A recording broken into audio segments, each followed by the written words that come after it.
Hi,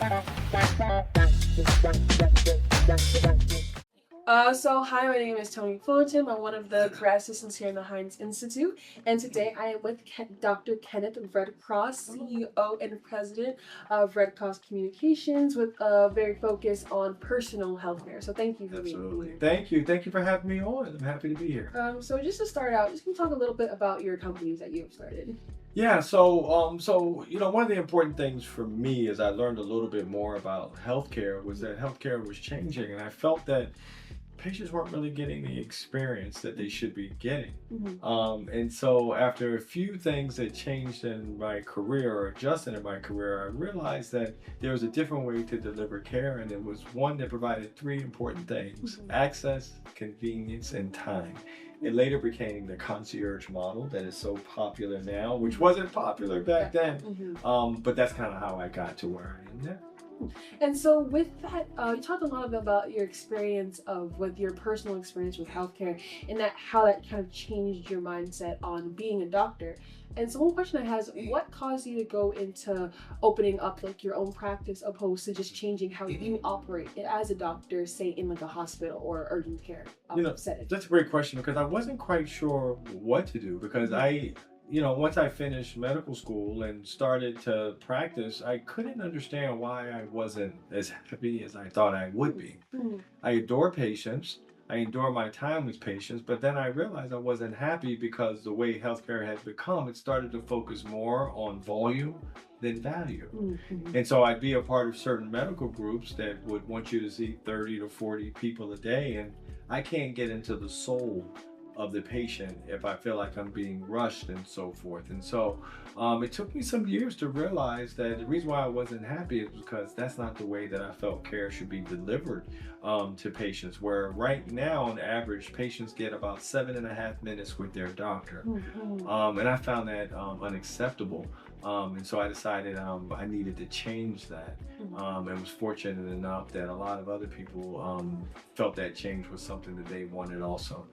And I can see that you're very passionate about this. And so how did you really use this passion to drive you with like the different challenges that you had to face going into these new industries? Oh yeah, look, it was tough because look, I went out and I created something that kind of wasn't there. It was a paradigm shift. You hear all this stuff in business about a paradigm shift. What does that really mean?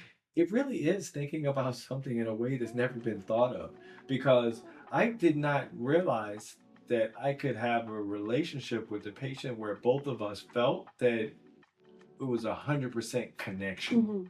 And that it was on my terms, in a sense, to be able to do that. And so the more and more I thought about it, what I had really very much so was blessed and fortunate enough to stumble upon, to realize that once I delivered care in this unique way, kind of more on the concierge side, that this was a new model, that this in fact was a paradigm shift.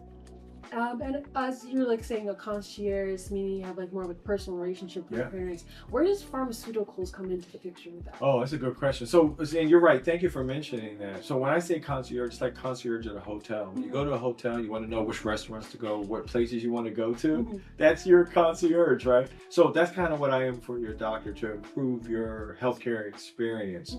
One of the other things that was important when you talk about pharmaceuticals, so I am Western trained. I trained here in New York at Columbia Presbyterian many moons ago.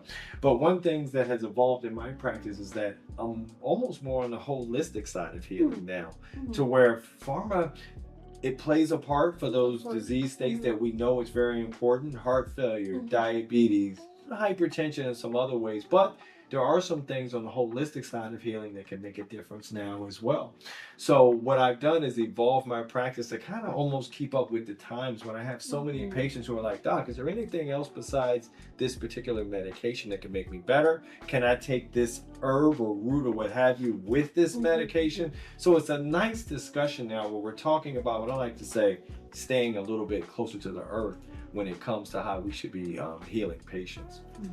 And what challenges did you have to overcome, especially of like a doctor, a person of color, Yeah. and all the different ways that illnesses show up with melanated skin in comparison to like what's shown in textbooks? How did you have to overcome those challenges and be in those predominantly white spaces? Yeah, look, it's a challenge, everyone. So if you look me up, you'll see I'm from the South.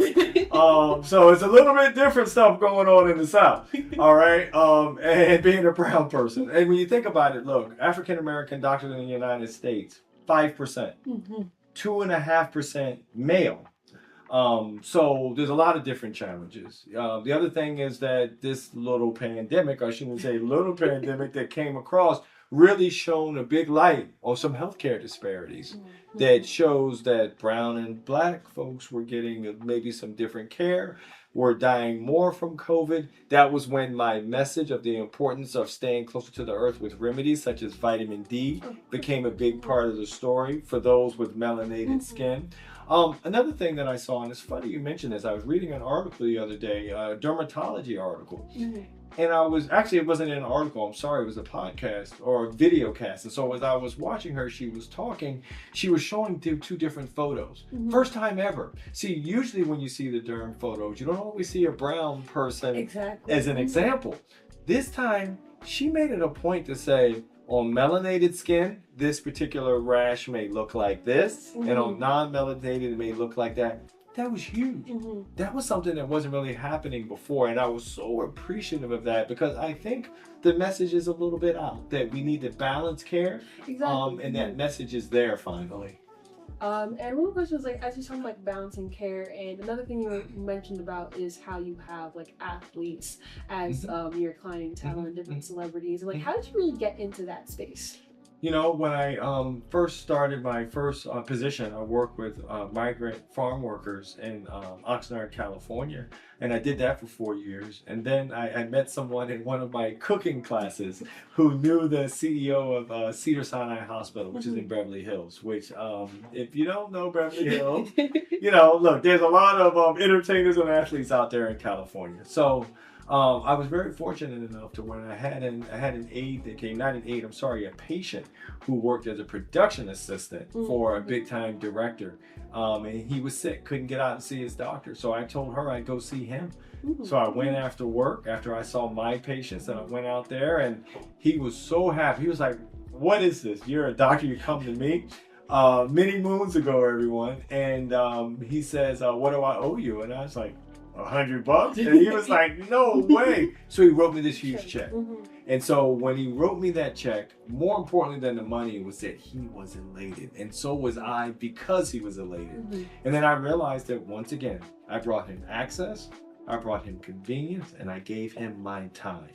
And then there was value in that. And so in that industry of athletes and of entertainers and so forth, you'd be surprised. A lot of them don't always get that treatment. They get a lot of yes people. They very, very rarely get some people who say, I don't know if this is good for you. I don't know if you need to do something else that's honest, exactly. And so I think that's how it really helped resonate my brand in the beginning. And one of the other things that resonated with me while you were talking is that how you wanted to balance solving an issue or solving a problem in the world while also making a profit. So can you like talk a little bit on that? Yeah, you know, I always have. You know, it's funny. Look, we're on this wonderful show together today. we're gonna keep it real and keep it honest. Look, I even can struggle with that sometimes, only in the sense of I'm so dialed in to wanting to do good and wanting to do good for everyone. So even though I may take care of a certain set of folks here and there, I make sure that I'm giving it back in another way so that I'm really taking care of all my folks as well. So you're right. One of the things that I realized is that I went through this little phase when I was like, is it bad that I'm making money this way because I'm fixing this problem? And it may sound silly, but it was true. And then I realized that I was really practicing a form of conscious capitalism. You know, I have bills I have to pay, I have a family that needs to be taken care of as well, but I was still very conscious in that my focus was always the patient and still is. The reason why I have 2 books on it is because it's that important. And so, you know, now that I realized that, I started to just recognize that, that this is a beautiful way to deliver care. That's very interesting, especially for personally me. I'm always the thing that draws me to business. Like I want to help people, and something you said is like really how to balance that. Like you do need to make a profit, take care of your responsibilities. However, you still want to make it accessible to people who really are in need. Right. So yeah, that was a really good point that you bring up. And then my last question is just advice. What is some general advice you'd say for someone going into the healthcare industry or entrepreneurial industry, whatever key advice you feel like you want to share? One of the bigger things, and I mentioned it today, and I'll say it again because it's so important. When you're starting as an entrepreneur, and I remember, 20 years ago when I started as an entrepreneur, it takes a long time to be an overnight success. Mm-hmm. Think about that, really, because sometimes you'll see these people, you get there, like, all they made were stockings, and they work out in stockings, and they're rich. It was a lot that went into that. So I would always say, you can never, ever give up. And then the other thing, and I know that that's easy to say, everyone, but then that gets back to the second thing. Believe in you. Believe in that person in the mirror. And that's because you're going to be called on so many times to have to make decisions. And you're going to have to look at you in the mirror and say, is this who I am?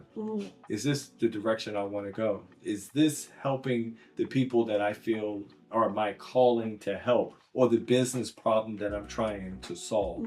So those are all these very, very important things, but definitely realize it takes a long time to be an overnight sensation. So it's perseverance that gets there, and perseverance is so important anytime you're talking about business.